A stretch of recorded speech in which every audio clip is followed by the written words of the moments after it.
Hello and thank you for joining Israel Hayom Studios. Emmanuel Macron has won the elections in France and will become the new president of the state. With us in the studio, Erez Linn. Hello, Erez.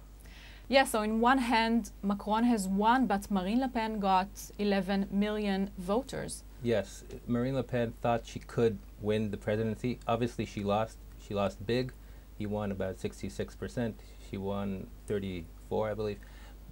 But she did win a lot of votes, and that means next time around, especially if Macron fails to deliver on his promises, maybe she will, or maybe the candidate of her party will become president. So it's a strategic accomplishment for Le Pen and her party, the National Front Party, despite being branded as a radical right party, and it still is, as far as everyone is concerned. But Macron won, and for the next 5 years, he's going to be president. Whether Le Pen capitalizes on this win, we'll see in 5 years from now, but it's definitely an accomplishment for Le Pen as well as for Macron.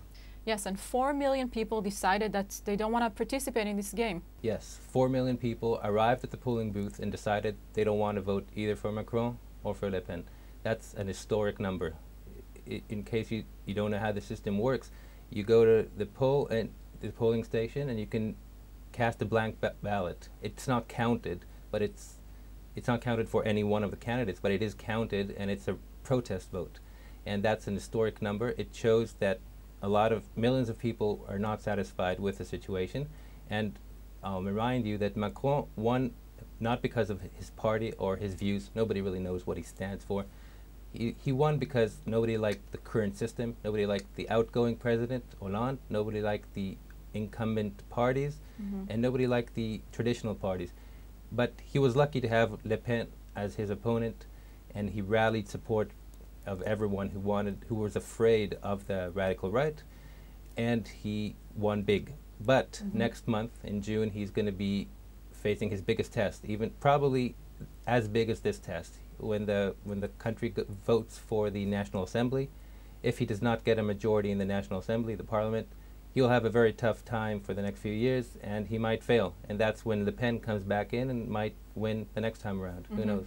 And do we know what is a connection to Israel? What does he think about Israel? We don't know much because he has not really expressed his views on a lot of issues. He's tried to please everyone during this campaign, but he did occasionally say that he does not want a Palestinian state at this time. It said it would be counterproductive and that it's better to let the two parties, Israel and the Palestinians, work things out themselves.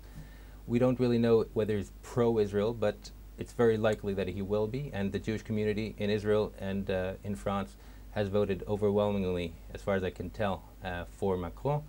And we'll have to see, but it's very safe to say that Macron is not focused on Israel or the Middle East for now. He's focused on Europe, on France, on jump-starting the economy. And it's very likely that we have a friend in the Elysee Palace. Very likely. Let's hope so. Erez Linn, thank you for joining us. Thank you. And thank you for watching Israel Hayom Studios.